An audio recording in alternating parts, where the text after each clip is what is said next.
And welcome back to another episode of the On the Sideline podcast with Jackson and Kyle. I am Jackson, and I'm joined here, as always, by the man who will never learn his lesson about the damn Cowboys. Kyle, how are you doing? Doing pretty good. Yeah, that was a tough lesson to learn once again. And, obviously we'll see some changes in the offseason and I'll be right back in. Yeah, next year's their year, Kyle. Yeah, it could be. Listen, yeah, I can't say anything. Sorry, I was going to say, somehow I went 0 for 4 so far to start this and still made ground in our pick'em show. Yeah, I'm 1-3. I could use a Steelers win tomorrow, weirdly enough, even though I picked the Bills. So good luck. Fingers crossed. Yeah. Hey, it's been a wild recap so far. So yeah, weird. I'll start off the show by saying weird thing we're doing, recapping the games midway through the wildcard weekend. Right, only 4 games have been finished, but the Steelers Bills got pushed back. We already had planned on doing the show tonight due to I'm going to the game Monday night, so probably won't have much content. I'm going to try and maybe, I don't know, possibly late tomorrow, maybe even like into the next morning, get some videos out on those games. But don't look for a lot on this channel, but still check out, come by, see what's happening. But I still think there's a lot to talk about with these 4 games to talk, recap. Yeah, there's still a lot to talk about. I mean, look, we can't control the weather, obviously, and our anticipation was that 5 of the 6 games will be done. We'll be back Wednesday night, so we can recap those last 2 games. But doing what we can. We are trying to get by. All right, some of those tweets on when the mayor postponed the game were someone said she was I can't remember if it was a male or female, but they were saying the mayor was ruining football. Someone said that this is what Hitler would do. So people were upset with the football game getting pushed back one day. My favorite was someone said, on D-Day we didn't postpone due to weather. We just fought through it. Of course, D-Day did postpone due to weather. A lot of takes going on here, Kyle. A lot of weather takes. Yeah. I don't think it's unreasonable. It's an unreasonable thing to say, let's delay a day so that people can get to and from the game safely. That doesn't seem like too hot of a take. Yeah, I think so. It's annoying. It's annoying for a lot of us, but yes, it is. It's better than people dying. So I think we agree with the safety does come first. But Kyle, not really a lot of question where we should start with these 4 games. Rams-Lions, the one competitive game. What a game it was, Kyle. So here's the thing. I have every reason to root for the Rams in this game. I picked the Rams to win. I've been kind of lower on the Lions than Lions fans would like me to be all season long. Just as a Tampa Bay fan, the Lions losing means that, I get to play, I get to see my team play in potentially another home game if they can get past Philadelphia, which is no guarantee. Like, every reason to root against the Lions in this one. When Jared Goff missed that throw and the Lions were going to get a chance to go down the field and see if they could win the game, I was sick to my stomach. I was like, this can't happen. Like, the Lions fans have waited too long for this. They need to win this game. They do. There will be another home game in Detroit next week due to the Cowboys loss, which we'll get to. What a moment. I think we have to start there, right? What a moment for the Lions. Yeah, I mean, this was just incredible. It was so fun to see, and the crowd was fired up from the start. They kept panning to Eminem in the crowd, which, you'd think he was dating Sam Laporta or something, the amount of times they showed him. Hey, maybe so. If you watch the interview, yeah. It's possible, we won't even get to watch the Super Bowl if the Chiefs and the Lions made it. They'll just keep panning to Taylor Swift and Eminem, just back and forth. I like your tweet about like the diss track that Eminem would have on Taylor Swift if that was the Super Bowl matchup. Oh, that'd be so good. It'd be so good. And then, I think in his MGK diss track, he mentioned Taylor Swift in a negative way. So I don't know. Maybe there's something there. I have no idea. I haven't listened to Eminem music in quite a while. So, yeah, I'll take your word for it. I think we all mostly listened to Eminem until we turned like 22, right? And then stopped. Yeah, then we became an adult, and it's like, okay, I can't just like listen to this all the time. Like, come on. Yeah. But that's fine. I don't know. The occasional, when I'm on a run, I'll listen to it too. It's good running music. Till I Collapse is a good workout song. 100%. Yeah. They're good. I don't want to judge people's music taste. I have weird music taste. We all have weird music taste. So anyway, where was I going with this? Besides just that tangent. The Lions won a game. It was really cool to see. How funny would it be if we just talked about music for the whole section? Yeah, just did a whole hour on Eminem music. Mhm. No, it was really cool to see. I thought the energy was awesome. I thought from the very start it looked great, and not only that, the Lions looked great. I mean, that first drive they came out, went down and scored. That was incredible stuff. This offense came out humming, and this was a really fun game. And I'm glad we got one of these for the wild card weekend. So this was a good game for sure, and definitely the best game of the weekend. Yeah, it was crazy. In the first half, it was like I saw some tweets of like people they should just start going for onside kicks and like playing like a Madden, going for every fourth down, even if it's 4th and 15. All of a sudden, second half, there's 3 field goals combined. Like that's the offense in that game. So the Lions. I mean, this game was won in the red zone. Like the Rams outgained the Lions 7.7 yards per play to just 6.1. They moved the ball effectively. I thought Stafford was amazing in this game. I thought Stafford, I mean, it's such a shame he's only going to get one playoff game this run because he was on fire even with an injury. But they couldn't convert into red zone, and the Lions could, and that was the difference. Yeah, it really was the difference. And I think there's a few things we could talk about with that. But yeah, just talking about Stafford, I thought this year was really incredible for him, kind of galvanizing this group. They didn't have Cup to start the year. He just, starts this connection with Puka Nacua, which, wasn't someone on a lot of people's radar to start the season, I would say. And he was incredible in this game. And I mean, from the get-go in this game, I think his second or third pass, he rolls out to his left and he sidearm looks it to the sideline, just like in one like fluid motion while a pass rusher's in his face. And I'm like, I watched it live the first time and saw it, and I was like, oh my God, I can't believe he did that the first like throw of the game or something like that. And like basically the entire game was stuff like that. I mean, he hit Nakua 1-on-1 at a play, like through like 4 defenders. Everything I thought was awesome in this game. But yeah, I mean, you could argue. I don't think you could just argue. I mean, I think you could really consider that the Rams were the better team in this game, except for inside the 20-yard line where they didn't execute. I mean, the yards per play are staggeringly in their favor. The passing game is in their favor. I think the one thing that I thought Detroit did pretty well in, and a couple things Detroit did pretty well in defensively is they didn't let the run game break open those big running plays that they had all season. Kyron Williams was a second-team All-Pro player. He had a fantastic year, and they ran the ball effectively all season. And there's just like, I think they ended up still with 4 yards per carry, but a lot of it was just like really tough yards. Like Williams had been hitting the home run play seemingly every week, and he didn't have that big play this week, this game at all. And I thought that played a huge part. And then the second part of this was Aiden Hutchinson, who I think had 8 pressures in this game. And I mean, it just seemed like any time that the Lions needed a big play, he was getting past his guy. He was beating his guy one-on-one, getting in the backfield, whether it was actually hitting Stafford, making a play in the backfield, drawing a holding call, things like that. I thought Hutchinson was really big at the end of this game too. Yeah. I mean that's the Lions defense to a T, right? Like they can't cut, like they don't have enough guys in the back end to cover, but they do enough else well. Like they do stop the run well. They have Aiden Hutchinson, and like it's just like, can we just make enough plays to let our offense win? And Kyle, I think, listen, we're being very pro Lions here. I think we feel very happy for the Lions. The reality is, I think we both still feel the same way we feel about the Lions, right? Which is they're a really good team, but they need to play a certain kind of way in big games if they're going to make a deep run and go to the Super Bowl, right? And the great thing they have is that they're playing the winner of Tampa Bay, Philadelphia, so they're going to be favored by double digits in that game probably. So like they have a great shot at getting to the conference championship. But because of that, it's like, I don't know, part of me is like, okay, if it's San Francisco, like, is there the potential of winning 2 games? Like, can that happen the specific way you have to play to win? Can that happen for 2 games against great teams? I think it's possible. It certainly is. And that's the beauty of the NFL playoffs, is that it is a one-off thing. It's not a best of 7 game series, because I do still kind of believe that this was a 7-game series. I think Los Angeles might win it. Yeah.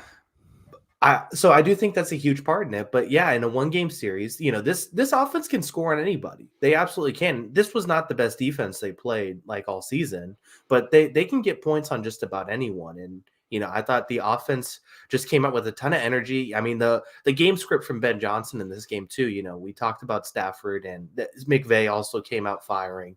The Detroit had this defense running all over the place too. That was a big part of the start of this game. This offense looked terrific to start. Goff, I thought, was really good in the first half until he just inexplicably threw the ball behind him. That was, they converted the first down on that situation too, which is the craziest thing. But just seeing that play was just incredibly bizarre.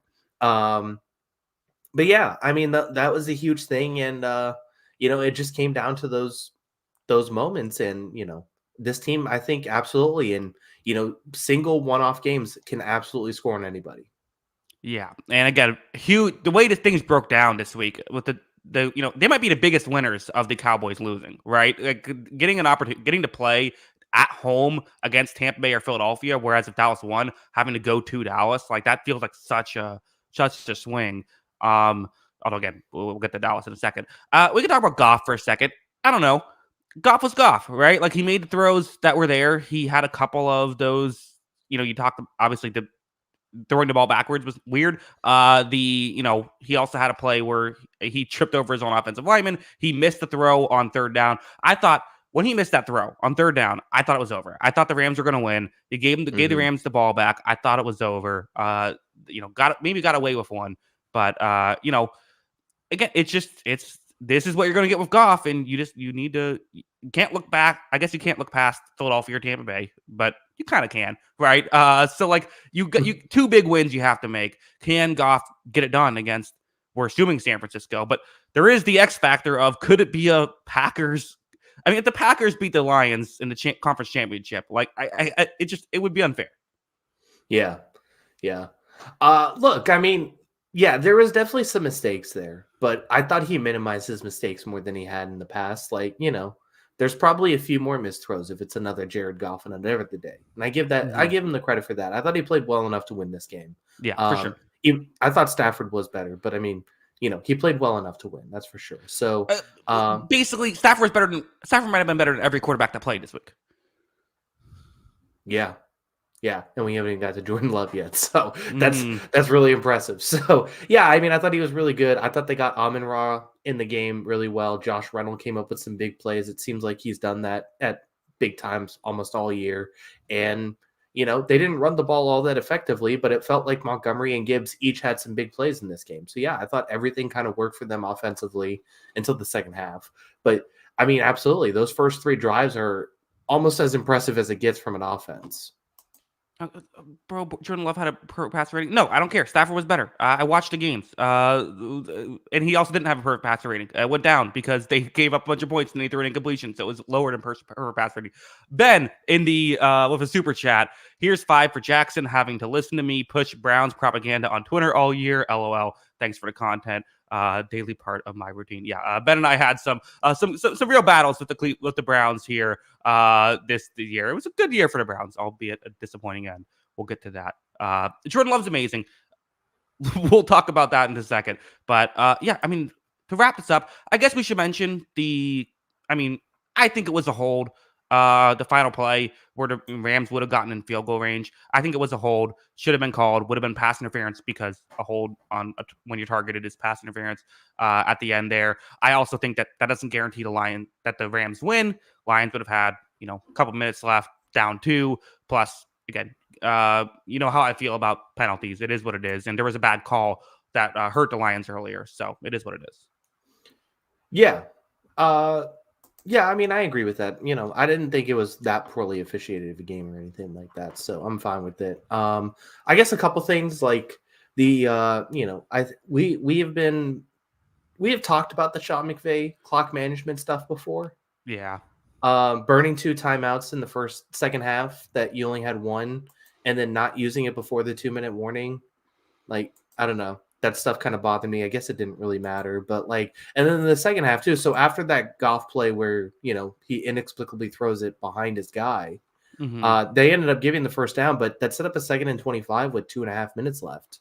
And they didn't use the timeout. They let it go to the 2-minute warning, and Detroit converted. But I mean, I don't know. It just felt like there was an opportunity there to burn a timeout. Maybe they run the ball in that place to try and get to third down and make you burn another timeout. There's just situations like that where I felt like the Rams could have had more opportunities, but I didn't love the clock management there. Yeah, and even like I don't know, they had 50 seconds left. They started to drive at their own 5, but like you could have still tried something given the way the game is going. And I guess we also have to talk about the 3rd and 14 situation. To Dan Campbell, it's a 3rd down and 4. The Lions throw for a pass that cost them 2 yards, and they could have tried a long field goal, which I was thinking make them try a long field goal because either they miss it and you're in great shape, or they make it, but you still have 4 minutes left, only down 2. So that's what I would have done. Dan Campbell, he trusts his guys. He says, no, I'm going to push them back. And then Stafford had an open check down on that one. He chose to not take the check down, threw it to Nakua, which again, I thought there was a hold there. So I can't really fault him for it. But, I think everyone did the right thing there, but it worked out for the Lions. Yeah, absolutely did. And Nakua was awesome in this game too. I think that also needs to be said. Like, Yeah. this guy just continues to blow me away. Really impressive for him. Any talk on Cooper Kupp? Only 27 yards in this one? I guess you could say like he was definitely the guy they were looking for in a lot of those red zone plays, right? Like they really wanted him in some of those plays, and he just wasn't getting the separation. I didn't love the call for the fade out of the backfield, like the wheel route thing. But I don't know. You're trying something there. I guess you can't fault it too much. But yeah, he didn't seem to get a ton of separation in this game. Maybe that was by design. They were going to let Nakua do his thing. Yeah. Let's move on. Why don't we? A lot of people in the chat talking about the Love versus Stafford thing. I don't really care that much. They were both great. They both did fantastic stuff. I think Love had a couple of easier. I mean, Love had multiple throws in this game where there wasn't anyone within 20 yards of him. That's not to discredit his performance. He was also amazing. And I mean, Jordan Love's the real deal. And I even tweeted out at one point, like, if you're starting a franchise today, you get a new team, you get to pick one quarterback. There's, I think, like 5 to 7 guys you're taking over Jordan Love at this point. Yeah, I mean, he might be on that list. Which, by the way, first of all, I just want to say, if your comparison of Love and Stafford this week is based on who win and who losses, you haven't listened to this podcast all season. You haven't, like, you're just not, we're not entertaining that conversation. Love was terrific, though, in this game, so I don't want to take anything away from him. Him and Matt LaFleur definitely were terrific in this game. To answer your question, so, I mean, if you go through the list, it's like what? Mahomes, Burrow, Herbert, Stroud. Yeah, Josh Allen. Yeah, duh. Lamar Jackson, duh. Jalen Hurts. Yeah, and then there's a couple questions like Jalen. I think you could argue Love over Jalen Hurts. I think I don't know what I would Love take over right now. Trevor Lawrence. Again, you want? Yes, I'll take Love over Trevor Lawrence. Give me. How's that for your hot take? Yeah, I'll take Love over Lawrence. Okay, I don't hate it. I mean, he's played. I don't know if Lawrence hasn't had a run like Love is having right now. He did win one playoff game too, but yeah, I mean this run since like he's had 5 turnovers in that game. Yeah, his run since week 12 has been just absolutely amazing, and he was amazing in this game. And I mean, one of the things you brought up in the preview show was like, if the Packers are able to win over the middle, they have a good chance of like throwing on this team and having success. And that's basically what they did. I mean, a lot of this was play action over the middle stuff or slots out breaking sort of stuff. And that middle of the field was just wide open this entire game. And I mean, I think the surprising thing about it was like Cowboys were basically playing like 3 safeties the entire time. Like, I don't remember a time where they had 3 linebackers on the field. And that play was just wide open every time. Like, everybody was just way down the field and they had that 15-yard play basically the entire time. So I just thought it was crazy how that was happening, and they just got open every time, and Love made good throws too. Yeah, I mean the spirited debate over who is better between Stafford and Love continues in the comments, which is fun. You're right. I mean, yeah, that over the middle stuff, it was open all game. I don't know what was. I mean, it was so weird because Matt LaFleur deserves a ton of credit. Matt LaFleur, a guy who some Packers fans were saying should be fired in the middle of the season. Okay, that's not happening. Matt LaFleur did an incredible job scheming stuff open, but it's like Dallas has never seen this. Like they've never seen like a Y crosser like in their life. Like this is what the Packers live off of. Like this is what they do. Yeah. I mean, it really was. And like Dobbs, I thought had some huge plays in this game. They just hit everything. They hit everything in this game. And yeah, I mean, Dobbs had 151 yards receiving. So yeah, he obviously had some big plays. And, not only that, like everything, the funny thing is this game started with like a run stuff up the middle from Dallas, right? The first Aaron Jones carry was a stuff up the middle, and then I think they got a stop on second down, and then there was a sack situation, and they called illegal contact on Deron Bland, and it turned into a first down, and it looked like second down was the sack on Love that was the illegal contact on Deron Bland. And it looked like that Dallas was just going to swallow them up early. And then as soon as that penalty hit, they got the free first down off of it. And it was all Packers from there. They didn't have any solution for anything. And all of a sudden, it just was complete domination. And I mean, you can go through the whole Packers group right now. Like this, Jordan Love was terrific. Aaron Jones was terrific. Romeo Doubs. I mean, it's just incredible what we've seen, the development from this team. And we talked about this receiving core like it was the worst in the league earlier this season. And it was at one point earlier this season, right? And now all of these guys have really stepped up. I think the coaching's gotten better. I think they've looked a lot better. And from week 12 on, the quarterback has played better. The receivers have played better. The offensive line has played better.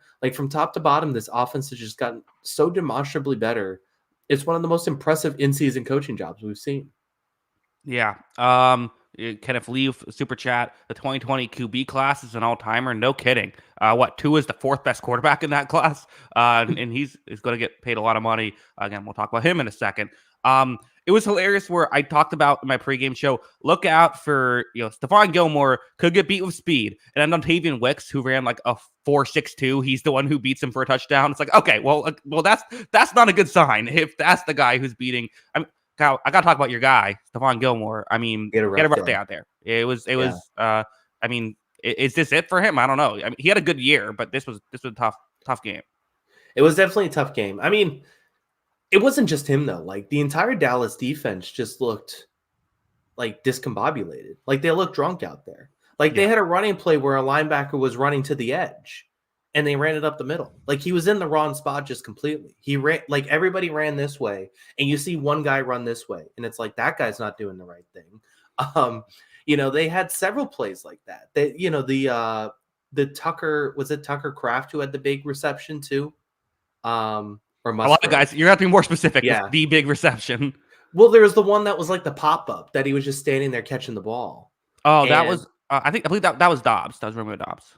Okay. Yes. Well, they had a play like that too, where there's just nobody around guys. And might have been Luke Musgrave. He had a similar play. They had two Musgrave. Plays where there was literally no one on the screen. Okay, gotcha. It was definitely a white guy. Okay, gotcha. Mm-hmm. But yeah, he was just standing there and nobody, honestly, I don't want to be reactionary to one game, but Dan Quinn's a pretty popular head coaching candidate. How do you offer Dan Quinn a job after this? What is the explanation here? This was one of the worst defensive games I've seen all season. And it was your biggest game of the year. Well, speaking of coaching, I mean, we talked about the Packers. Let's get to the Cowboys. We can start off with McCarthy. I want to start off with Prescott. I mean, he was a guy he was an MVP candidate. I wouldn't be shocked if he gets MVP votes this season. I thought he made some plays in the second half, but again, made some plays against the Packers backups once they benched their starters. The first half, he was a mess. There's just no getting around. There was a play where he had Jake Ferguson open down the field and for whatever reason decided not to throw it and then scrambled out and took a sack, which caused them to get knocked out of field goal range. He threw obviously a pick six, which I kind of understood why he threw that pick six, but why he threw it. But it was, again, pick six is a pick six. Had a dropped interception by Campbell, which, and then obviously had another interception that led to a scores. He basically gave Green Bay 14 because he gave him, red zone opportunity and then a touchdown on a pick six. So Prescott, hey, great work in the final, couple minutes in garbage time to make your stats look admirable. 400-yard game, Kyle. This game is why you don't look at just pure passing yards as a reason for players playing well. Yeah, it's a little misleading, I'd say. I even saw some tweets about impressive game, all of these stats and the loss, and it's just okay, come on, man, you didn't watch. The team let him down. He's doing everything he could do. Yeah, there's a few things like you said, the first interception, I thought Jair Alexander grabbed pretty early. I'm not gonna lie. But But it was a bbad I throw. think I mean, yeah, that wasn't a good it throw. was also out in front of him on a slant route and high. Mhm. Like that's not where you want to miss when you're a quarterback. So, Mhm. I only have so much sympathy for it, but it wasn't even his worst throw of the day, right? Like, he had several after that in the first half and missed throws, as you were saying, and guys open downfield. So, you know, I think the frustrating thing is like Dak, like, I don't want this game to take away from Dak Prescott's season because Dak Mhm. Prescott was a significantly better quarterback this year than we'd seen him all year. This was a career year for him. Yeah. This just looked like a previous version of Dak Prescott we hadn't seen in a while. And I think if you watched him and you watch Stafford this week, you see that's two different level of quarterbacks. And I've kind of said for a long time, like, I think Dak is capable of having a run like Stafford did when they won a Super Bowl, but he didn't look close to that guy this week. He definitely didn't look close to that today. And this loss definitely isn't all on him because, like I said, this was a horrible, horrible defensive performance. But he sure didn't help the cause in any way. Yeah, there was a point when I thought maybe this was going to be a game again too. One day, they score a touchdown to make it, what was it, the 27-7, and then I think they were in position to score another touchdown and then had to settle for a field goal if I remember correctly. So like they almost had a chance to make things interesting, but then it just couldn't happen. Yeah, I agree. Prescott, banner year for him, but just also maybe the worst loss of his career. Mike McCarthy's so fired, right? Yeah, I think something's got to change after this, right? Yeah. I don't know. Like, What about the because what about the Belichick the Cowboys rumors? I think I mean, if they're bringing Dak Prescott back, right? Like, it makes sense for Belichick and McDaniels to come into that situation and run it Yeah. back again. I think the problem, like, because there are a lot of Dallas fans and there are a lot of people who are going to say, like, should they bring in, should they change quarterback too? And, I always say when you say get rid of the quarterback, like, who are you going to get in Dallas based on their draft positioning and the available quarterbacks? I'm not really sure who they're going to get. I'm not really sure what your solution is there. So, yeah, I think if they're bringing Dak Prescott back, I think Bill Belichick and Josh McDaniels make a lot of sense for that situation. And you just run it back and say, hey, we have a smarter coach. Bill Belichick's not in charge of roster decision making. There's a good chance that works. But if you're blowing it up, I wouldn't bring in Bill Belichick to the situation for sure. Yeah, maybe. I think, but I mean, here's my thought with the Belichick thing. First off, I think Prescott's staying. You look at his contract. Currently, his cap is $59 million next year, Kyle. Yeah. And it would be $61 million if they cut him. And they also have $36 million in void money in 2025. You're stuck with him for another year, unless you get some team to take on a chunk of that contract. You're stuck with him. The other aspect is the Belichick thing. I think you're a fool if you think Jerry Jones, if he wants to get a new head coach, isn't going to consider Bill Belichick if he's on the market. 100%, he's calling up Bill Belichick. The question is, will Belichick go there? Yeah, I mean, it's the most Cowboys move of all time, right? Yeah. Like, Mm-hmm. So, I mean, like, look, yeah, I could see it. Like, I think, like, 4 of their 5 offensive linemen are still under contract for next year. Like, this team's still going to be really good next year. You can add a second receiver. You can add a few different pieces. Like, this team could still be really good. And I think their cap situation is pretty manageable right now, like, too. So there's that as well. But, yeah, I mean, this would probably be – like, if Bill Belichick was going to a team to try and win a Super Bowl, like, is it crazy to say this is probably his best case scenario? Like, unless you just say, well, the other team has Justin Herbert, so you go to the Chargers. Yeah, that's what I would say. I mean, Dak with I get some of the cap stuff, but like, I mean, I don't know. Prescott's getting paid $60 million next year, and then has $30 million dead cap. I don't know. I'd go with Herbert personally. Yeah, I mean, You're already talking yourself into it. You're already doing it. You're already saying, oh, I don't know, maybe the Cowboys can win a Super Bowl. Yeah, I mean, I don't know. We'll see. We'll see. It certainly didn't look good today, so it's tough to talk yourself into it. But I mean, this team's still really talented. It definitely didn't look like it today. But the story of the game is the Green Bay Packers, and like this offense, we just said Detroit can score with anybody. It's not looking like the Packers can absolutely run with anybody. And yeah, they're the playing the Niners. I think yeah. they have a chance. I don't think it's a foregone conclusion. No, we've seen the Niners play some stinkers.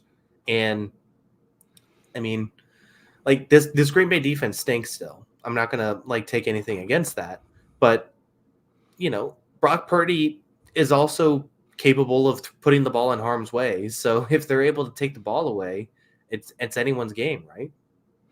Yeah, one thing is, Joe Barry, why are we still doing the playing defensive linemen on number one receivers? Why is that still a thing that's happening here? Why have you not changed it at all? He's a man of mystery, man. Man of mystery. Hey, it worked out in this game. They again, some garbage time stats, but it was a little funny when they benched the starters and then had to put the starters back in. Yeah, I know.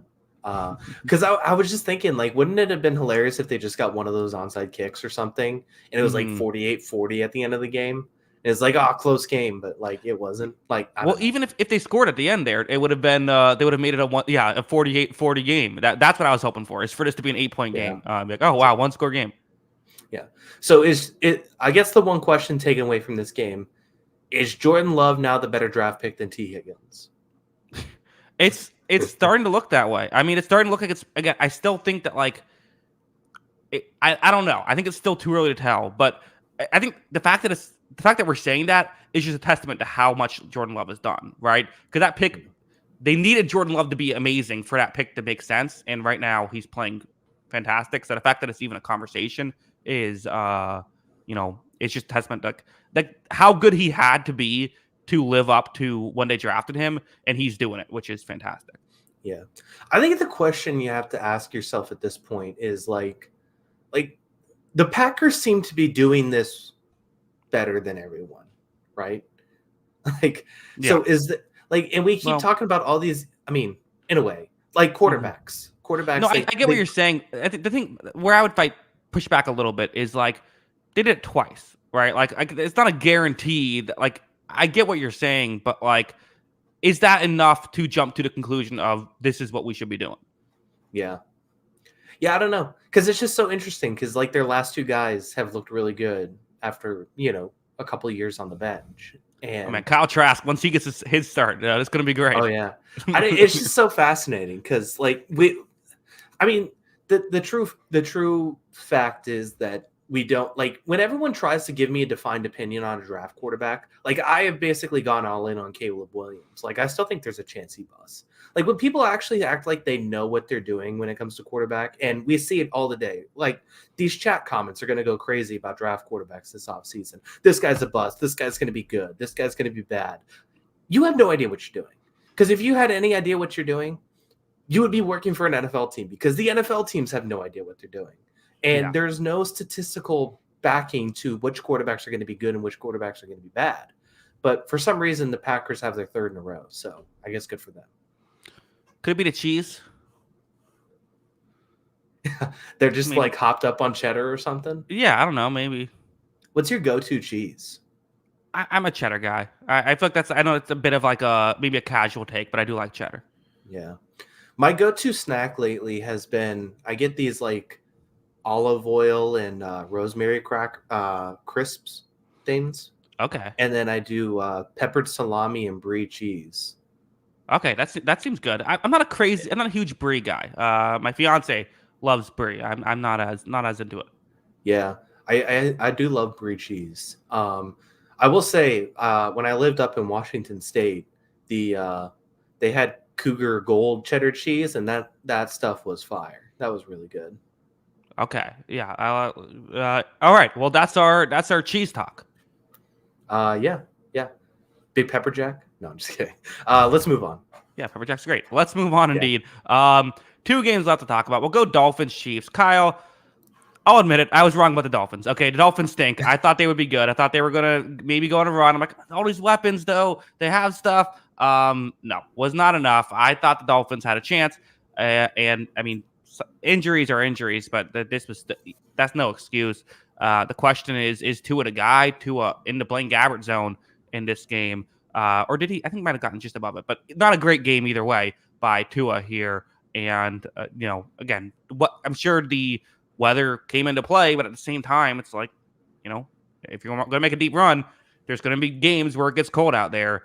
I think you brought it up on a previous podcast where it's like, if everything has to be perfect for Tua to be good, then he's not a guy you can pay big money to. well, everything wasn't perfect, and the offense only put up 7 points, and that was on just a deep shot at Tyreek Hill, which the ball was massively underthrown, and Hill just made a great play. Yeah, it wasn't even a good throw. It wasn't, and Mm-hmm. yeah, I mean, I think the questions have to come up. Like, I mean, you could argue that Tua has had more assistance given to him than any other young quarterback ever, right? Like they have given this guy the play caller that he wanted. They have given him the left tackle. They paid top dollar for a left tackle. They've given him the receivers. They've given him all of this, and this was a lackluster performance. So, Chiefs fans, we will get to you in a second because they were very upset about our Wednesday show, even though, one of us picked them to win. Mm-hmm. So, Chiefs fans, we will get to you. We know you're good. We're going to talk about it in a second. But I think the story of this game is this Tua summer showcase where somebody is going to pay him because that's just how the NFL works. You got to pay a quarterback. Is it going to be Miami? Is it going to be someone else? I don't know. But yeah, they kind of win it all in this situation with their rookie contract. And, they didn't look close in this game, right? Like they didn't look close to winning this one. And a lot of it had to do with their signal caller not being good. Yeah. Hey, first off, a lot of young quarterbacks have gotten a lot of help. I mean, look at Bryce Young, DJ Chark and Adam Thielen. What more could you ask for? Yeah, exactly. Mm-hmm. Little Chuba Hubbard action there too. Yeah. Hey, Miles Sanders. I mean, that's who couldn't succeed in that situation. No. But seriously, I mean, yeah, it's the dilemma, and it keeps feeling at a certain point a team is going to say we're not going to pay a quarterback. We're going to go a different direction, but it just keeps not happening, right? Yeah, it's almost like, in the reverse, it's like the NBA players coming off their rookie contracts. And it's like, will we ever see an NBA player not sign their rookie max extension and just say, I want to go to free agency after 5 years? And nobody's ever done it because that's turning down almost $200 million Mm-hmm. for no reason. Right. Mm-hmm. And for NFL teams, it's almost similar. It's the same thing almost in reverse where you could choose not to pay the guy, sure, but you got to have the solution to the guy. And I mean, I don't know what the solution is for Miami if it's not going to be Tua Tagovailoa, right? Like, how do you upgrade that situation this next season? Because they still have guys. This team's still talented. And, I mean, they got some cap situations they got to work out, including Tua's contract next season, because I think they're pretty substantially over the cap as it is. So they'll have to figure that out. But, how do they fix it? Do they go try and get a guy like Kirk Cousins? But at this point, like I can't believe how Kirk Cousins' agent keeps doing this. That it seems like every offseason that everybody needs a quarterback, Kirk Cousins is the top guy on the market. Uh-huh. Like his agent is the most clairvoyant person alive. Like this is incredible because he's going to get top dollar again because all these teams are going to be offering Kirk Cousins money to be their quarterback. But anyway. Is that the solution here? Are you going to compete with everybody in free agency to try and get Kirk Cousins? Or are you going to try and trade him? And what's the best trade you can get for Tua at this point? And what's the best quarterback you can get in that trade? Yeah. I mean, so here's the thing with Tua, you get your 5th year option with Tua. So I think you just take, you already have that. You just go with that. And then I think what you do is you go into if he has this kind of season again, I think, you give him one more chance. If he has this kind of season again, you're better off. Like, this is what teams have such a hard time understanding. You're better off going out and giving, I don't know, Jacoby Brissett a cheap deal, Baker Mayfield a cheap deal than you are paying a better quarterback a ton of money. Like, that still helps your team in the long run. Yeah, I mean, but that's the Giants did that though, and they still ended up paying Daniel Jones, right? Like, so even then, it's an inescapable solution almost sometimes, like because it's very hard. I still think when these teams look at it, it's way too difficult to go into the unknown than it is to, lose your known commodity. Like Tua is still a known commodity in the NFL, and with this team, Tua is going to be pretty good. But Tua, like, there's no way Tua was winning this game. And The biggest problem with me with Miami in this game, like I kind of said in their preview pod, like this team needs to run the ball in this game. They have good running backs, and when they've won games, they've run the ball really well. And they fell down 10-0 in the first half. And when this team's falling behind and they can't run the ball and they have to throw the ball in minus 27-degree wind chill or whatever it is, I just think that's impossible for this team to keep up with. Yeah, it's a tough situation. You know who did win this game? The Kansas City Chiefs. Yeah. Kyle, it's weird. Yeah. So I didn't really, sometimes I miss some of the comments. I didn't see the Chiefs fans mad at us. I assume me for picking against them. Kyle, I've been called a Chiefs simp for years now. I'm the guy who I remember a couple podcasts ago. I said the Chiefs could win the Super Bowl. Everyone got mad at that take when I did my power rankings for teams that could win the Super Bowl. I think I had them fifth, and people were like, "Oh, you're crazy." I was just weirdly high on the Dolphins because I'm stupid. But the Chiefs, I'm exactly on the Chiefs. Chiefs have a great defense. They have Mahomes, and with Rashee Rice, who got banged up, but I think is okay coming through. Kelsey, I guess, can't catch in the cold. But he still had 71. He still had seven catches at the end of the day. He had a couple drops though. The Chiefs did not play their best game, and they won by 19. They're still the Chiefs, and you can't count them out. Yeah. Mostly people were still mad about the L'Jarius Sneed thing, which, by the way, he didn't make any of the all-pro teams, I should say. But he was really good in this game. So, they got burned for a big catch to Tyreek Hill. Yeah, that's true. But he was good. Yeah, you'll give up. That's a good game. Getting beat once down the field to Tyreek Hill. Yeah, exactly. But yeah, it's regardless. I think we're at the right side of that argument. But anyway,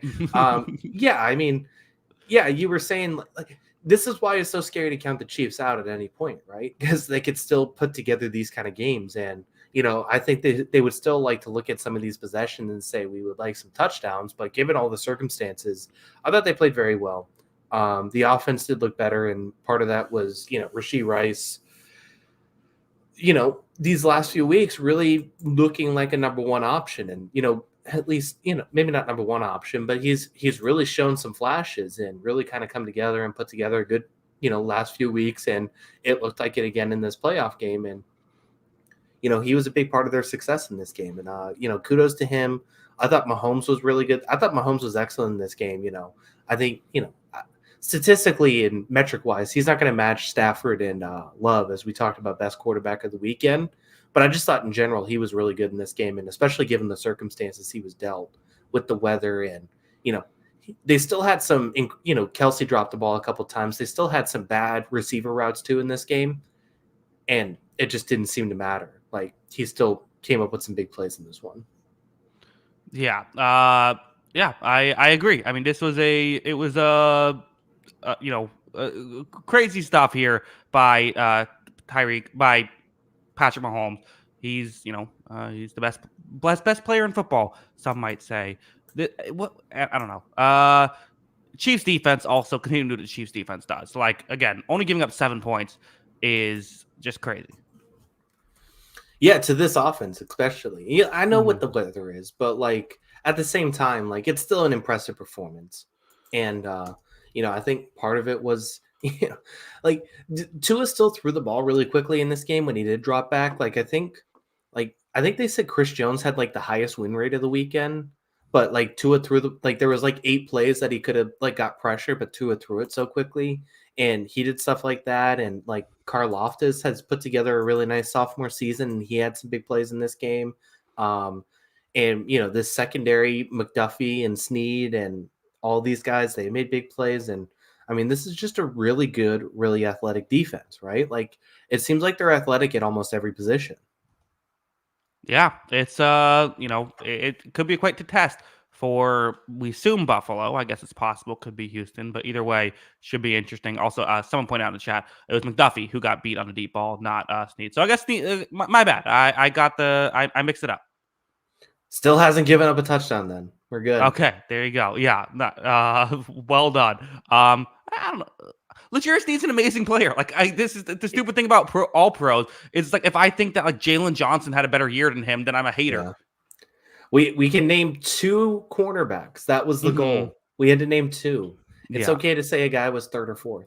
Right. Yeah. Yeah. And you said, well, yeah, you said he was third, right? Like third best I corner. said he was Everyone's fourth. I had him Sauce. I had Sauce okay. and him third and fourth. Yeah. Like, I don't know. It's close.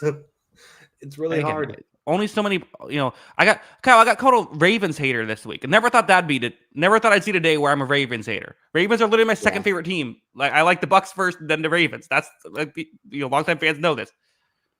Yeah. Well, the funny thing too is so like I was looking at the All Pro teams and like Jesse Bates was your Defensive Player of the Year. He didn't Yeah. make the AP All Pro team, Mhm. like or the first team at least. Like this is hard. This is hard. Yeah. For your own sake, to avoid comments, Snead didn't get Burn McDuffie. Yeah, got it. But appreciate the super chat, nonetheless. Definitely. Yeah, it's a you can't have more than one team. Jack, I'm not saying I have more than one team. I'm saying they're my second favorite team. Can I have a second favorite team? Is that allowed? And also, you can absolutely have more than one team. Like sports the way you like sports. It's an entertainment product. Do whatever gives you the most entertainment. Yeah. I used to do that a lot for baseball. Like I always felt like I had a National League team. For a long time though, like AL and NL felt like really like two separate entities until the World Series anyway. Also, Jackson has 8 teams. Jackson is a Bama. No, I like the Buccaneers. I just have other teams that I also like, but those aren't the teams that are like my team. I don't. I never cried when the Ravens lost or anything like that. The Buccaneers never made the playoffs. I rooted for the Ravens when they would make the playoffs because that was a team. Yeah, I don't know. Do what you want, man. I'm disappointed you picked the Ravens as your second favorite team. That's all I got to say. But I know, but I don't. I like Joe Flacco. What can I say? Did you like it when they complained about 6 offensive linemen being on the field all the time? I'll be honest. I don't think I really remember what was going on there. Fake deflating footballs, bunch of babies. I'm just kidding. All right. Well, yeah, Jackson is actually going to the Baltimore game next week. People are fun stuff. We've lost the plot of this weekend all of a sudden. What else did we need to talk about this game? Chiefs are really good.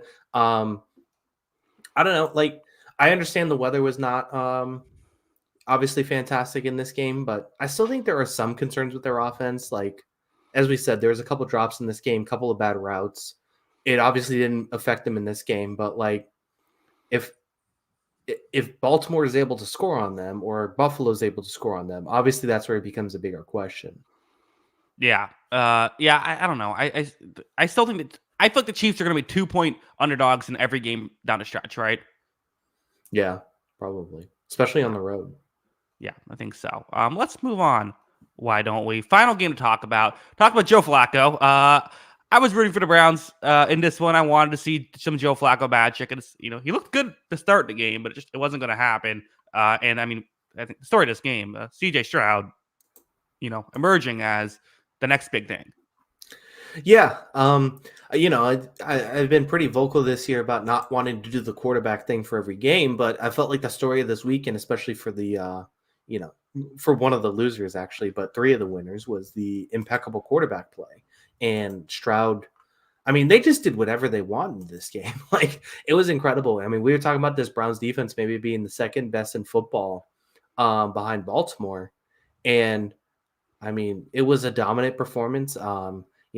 Another one, not only CJ Stroud, but Bobby Slowick is another guy who's popped up in a lot of head coaching rumors. Mm-hmm.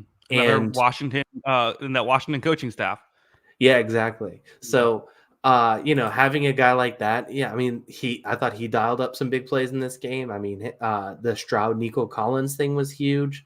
It was a dominant performance and a very, very impressive performance from a young quarterback. And I mean, this rookie season for Stroud, I mean, this is the landmark season, right? Like this is now the kind of like I feel like we're rewriting it every time just because the next rookie quarterback stepping up is usually really good. But this is now like kind of the benchmark that we're going to judge all rookie quarterbacks against this moment. I don't know if we'll judge all rookie quarterbacks. I mean, this is like the bar, right? Yeah. I mean, I don't know. Herbert and Burrow were both really good, but their teams weren't good enough to make the playoffs, right? Like the fact that they're able to do this, I get what you're saying for sure. I think this is it was incredible. And again, some of the, these receivers coming through, like what that Brevin Jordan play, right? Like he's a guy who we all kind of thought would be good in the draft, hadn't worked out, but he has a 76-yard touchdown here. Nico Collins is I don't, he's the number one receiver at this point, Kyle. Like that just, it is what it is. Like he's the number one receiver. John Mechie, it was cool to see him come through and have some plays. Like they're just firing on all cylinders offensively. And again, do they have a puncher's chance against Baltimore, who they'll probably end up playing, assuming Buffalo wins? Like, yeah, sure, why not? Yeah, I don't see why not. I think another rated part about this Texans team too is like this defense. They came up with some big plays in this game. Obviously, the touchdown and all that, and like, or 2 touchdowns. Sorry, this game feels like forever ago at this point. But yeah, I mean, I think one of the underrated things was, and they mentioned it basically right away, is like when Grenard and Anderson didn't play in the last game, and they both came up with some big plays in this game, and yeah, I mean. It's been a really impressive turnaround for this team because I mean this was one of the worst defenses the last 2 seasons prior to this one, and like it's still not the best defense in the world, but it's pretty lively. I think if they play with a ton of energy, it just looks better from top to bottom with all these guys, and I mean this has just been a really really fun season, and I mean it's just incredible to see. Yeah. Let's talk about the Browns. Flacco, it started off good. Started off really good, actually. I thought he was making some real plays, but then, the back-to-back pick sixes was kind of what sunk them. Kind of had to be perfect to win this one. And this was just why, listen, what the Browns did this season to get to the postseason, incredible. Like the fact of how many injuries they had, finding a way to get here, absolutely remarkable. But this is also why I never could really buy into them being like a real contender, was because of the, you're starting a 39-year-old Joe Flacco at quarterback. Like some people were talking about them as like, could they be a dark horse Super Bowl contender? I can never really buy in because of that. I mean, yeah, like it was a really fun story, and he played really well the second half of the season. But I mean, it would have been really impressive to see him if he actually went on this run, went to the Super Bowl. Like that would have been unprecedented, right? Yeah. So yeah, it would have been really difficult to see. Obviously, you didn't want to see it end like this, but they just really couldn't generate a whole lot offensively, and it's really hard when you lose your starting quarterback, multiple offensive linemen, especially at the tackles. Your superstar running back, and Amari Cooper clearly wasn't 100% in this game too. So, there are some built-in excuses there, obviously, and, justified excuses. But yeah, I mean that, we knew a lot of this stuff going in. We knew Nick Chubb wasn't going to be playing. We knew Amari Cooper was dealing with an injury. We knew it was that Joe Flacco was playing at however old he is now. We knew the tackle situation. And we tried to talk ourselves into it because we thought this defense was good enough to do it. And they just didn't look good enough in this game.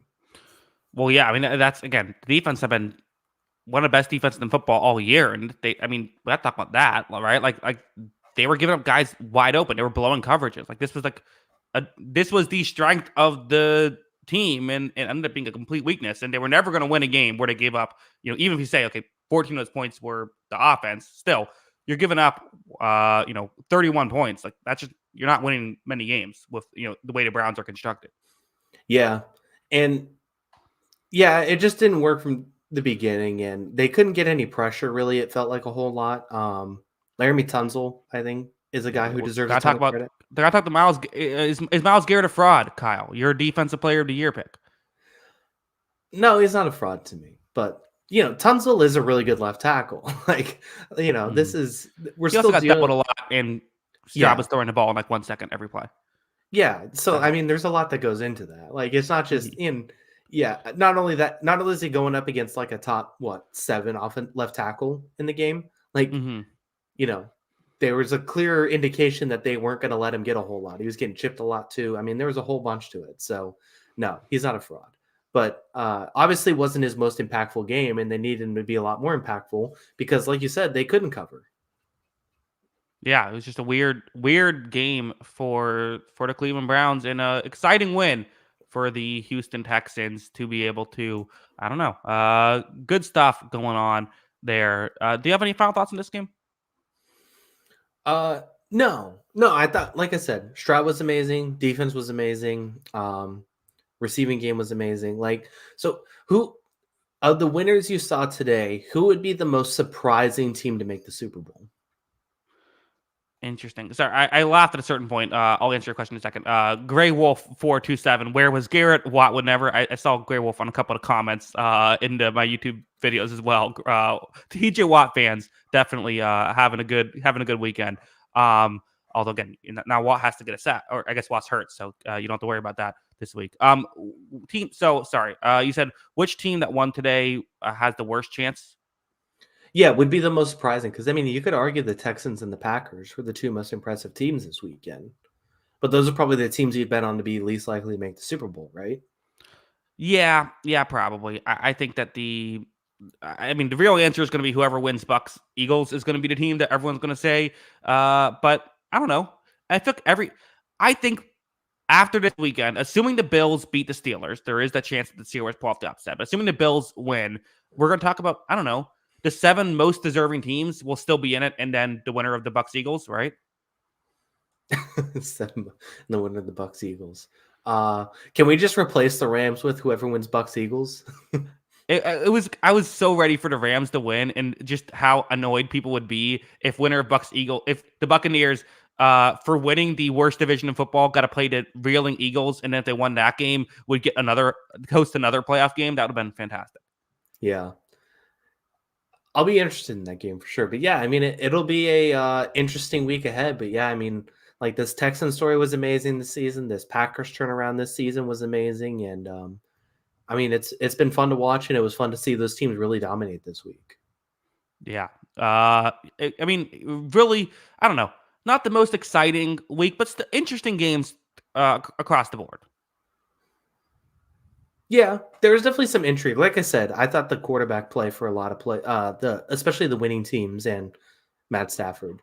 The Mhm. quarterback play I thought for those teams was incredibly high, and I think a lot of the story of the season had really felt like the struggle of offensive football in the NFL this year, right? Like that was kind of this overarching story of the year. Maybe not like individual teams, obviously, but I felt like everybody, like when I talked to people about the NFL, it felt like that was the consensus, is that offenses are really struggling this year, and quarterback play was really struggling this year. And I think it was really fun not to just see, Mahomes kind of show, Mahomes is Mahomes and all that kind of stuff, but to see young guys like Jordan Love, CJ Stroud in playoff environments really go out and dominate, maybe the next era is okay. We're going to be okay. Yeah, fun stuff. That is our show for this week. Kyle, let them know where you can find us on Twitter before we head out. Yeah, make sure to follow us on Twitter. That is at Jackson Kruger. Make sure to follow me at by Kyle Grondin. And make sure to follow the account page at On the Sideline JK. That is at On the Sideline JK. Yes, of course. If you like audio only podcast, anywhere you get your podcast, just search On the Sideline Podcast. Should be available there. Also, we'll still be back Wednesday at what was the time we're going to do? We're going to do 9 Wednesday. Yeah, 9 Eastern. I have to go to the dentist, so we'll We do it can't do a after that. podcast while you're at the dentist. Yeah, you want to see my teeth cleaning? I'll just. Well, every time you go to the dentist, it feels like they want to do a pod. Like they always ask you, like, "So how's your day going?" And you're like, just like, I'm gonna start chopping up my picks with the dentist and see what they think. Hey, Yeah. what do you think about what do you think about Texans and whoever they have to end up playing? Because we're still waiting on the game. So Could have gone Niners Packers. That was the move. Yeah, I was put on the spot, man. It's Okay. okay. It's okay. Yeah. You think the Packers got a shot? Right. I'll be at the game tomorrow, so it should be fun stuff there. We'll recap those on Wednesday. We'll recap the Steelers, Bills, and Eagles, Buccaneers on that one. And I should have some content up on the channel before then. And then also, so we should move up the show next week because the Sunday game is at 6:30. That's when the Sunday night game is. So you want to do like 10:30? 6:30. 10:30 Eastern? Yeah. Oh yeah, that should work. Yeah. Yeah. Okay. Yeah, so our new time Sundays will be 10:30 Eastern for at least the next 2 Sundays to try and get closer so that we don't have to stay up as late on the East Coast. Yeah. Yeah, so that'll work for everybody. And I'll post everything on Twitter too. So once again, follow us at On the Sideline JK.